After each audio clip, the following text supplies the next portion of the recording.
एक भयानक गर्म रतीला रण प्रदेश और उसमें दर्द से तड़पता एक तोता। तेज गर्मी के कारण इस तोते के पर जल चुके थे। ना वह उड़ पा रहा था, ना अपने लिए शिकार कर पा रहा था। दर्द से कुछ भी बड़बड़ा रहा था। चाह रहा था कि जल्द से जल्द इस अवस्था से उसे मुक्ति मिल जाए। उसी दौरान आसमान में ऊंचाई पर उसने देखा कि गरुड़ कहीं पर तेजी से उड़कर जा रहा था। उसे पता था कि जरूर विष्णु जी का वाहन है और वह उसके सवालों का जवाब पाने में मदद कर सकते हैं। उसने उड़ते हुए गरुड़ को तेज आवाज लगाई और अपने पास बुलाया। चमत्कारी गरुड़ इतनी ऊंचाई पर होते हुए भी धरती की हर एक छोटी से छोटी आवाज को साफ साफ सुन सकता था। इस दर्द से कराह रहे तोते की आवाज भी उसने सुन ली। गरुड़ उस तोते के पास गया और पूछा कि उसने क्यों पुकारा। तोते ने पहले गरुड़ से पूछा कि वह कहाँ जा रहे हैं। गरुड़ ने बताया कि वह स्वर्ग लोक जा रहा है। किसी काम के लिए धरती पर आया था, वह पूरा करके वापस लौट रहा है। तोते ने अपने दर्दनाक परिस्थितियां बयां करते हुए कहा, मैं गलती से दिशा भूलने की वजह से इस गर्म रतीले प्रदेश में आ पहुंचा और मेरी यह हालत हो चुकी है। अगर दया करके आप स्वर्ग लोक से यह पता कर पाए कि मेरी हालत कैसे सुधरेगी तो बहुत मेहरबानी होगी। उस तोते की विनती सुनकर गरुड़ वहां से स्वर्गलोक जाने के लिए निकल पड़ा। गरुड़ स्वर्गलोक जैसे ही पहुंचा तो स्वर्गलोक के दरवाजे पर उसने देवदूत को खड़ा पाया। देवदूतों को देखकर गरुड़ को उस तोते के सवाल याद आए, तो गरुड़ ने सोचा कि देवदूत ही इन सवालों का जवाब दे सकते हैं, इसलिए वह उसके पास गया। गरुड़ ने देवदूत को हाथ जोड़कर उस घायल पंछी के बारे में बताया और पूछा कि उसकी मुक्ति कब हो पाएगी। देवदूत ने गरुड़ से कहा, यह उसके पिछले जन्म के बुरे कर्मों की सजा है। वह बड़ा ही क्रूर व्यक्ति था और उसने कई पाप किए हैं और उन्हीं पापों की सजा वह इस जन्म में पा रहा है और यह सजा तकरीबन 8 साल लंबी है। देवदूत की बात सुनकर गरुड़ को उस तोते पर और ज्यादा दया आने लगी, क्योंकि गरुड़ ने उसकी हालत देखी थी।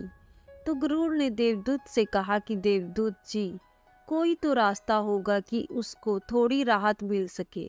गरुड़ की विनती करने पर देवदूत ने उसे कहा कि हाँ, एक मंत्र है जिसको बार बार दोहराने से उसकी हालत में सुधार हो जाएगा। वह मंत्र है, भगवान तेरा शुक्र है। यह वह अद्भुत मंत्र है जिससे बड़ी से बड़ी सजा, बड़े से बड़ा दर्द कम हो जाता है या कभी कभी खत्म भी। गरुड़ इस मंत्र को लेकर उसी तोते के पास लौटा और उसे देवदूत से हुई सारी बात बताई और वह मंत्र भी दिया और वहां से चला गया।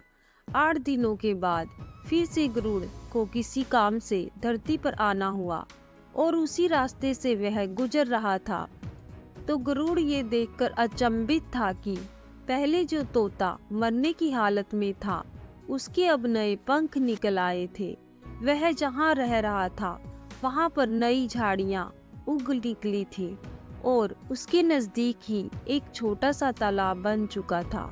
अपना काम खत्म करके गरुड़ जब देवलोक वापस लौटा तो उसे वही देवदूत मिले। गरुड़ ने देवदूत से पूछा कि आप तो कह रहे थे कि उस तोते को 8 वर्षों तक पीड़ा सहनी पड़ेगी और अब मैं जो देख कर आया हूँ वह तो कुछ और ही।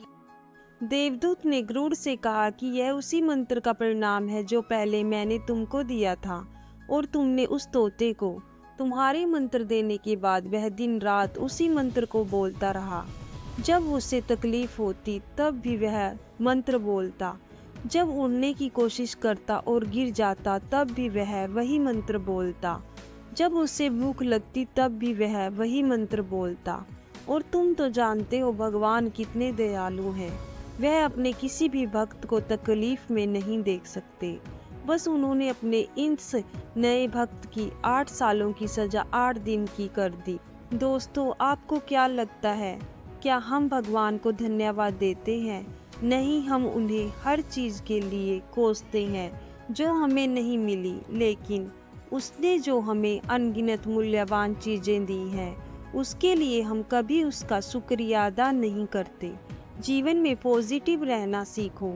अगर तुम्हें सिर दर्द हो रहा है तो भगवान का शुक्रिया करो कि कम से कम तुम्हें बुखार नहीं आया। तुम्हारे पास छोटा घर है तो भगवान को शुक्रिया अदा करो कि कम से कम तुम्हें सड़क पर नहीं रहना पड़ रहा। तुम्हें साधारण खाना मिलता है तो भगवान का शुक्रिया अदा करो कि कम से कम तुम्हें 2 वक्त भरपेट खाना मिल रहा है। दोस्तों, मेरा विश्वास करो, ये छोटा सा बदलाव आपका जीवन बदल देगा।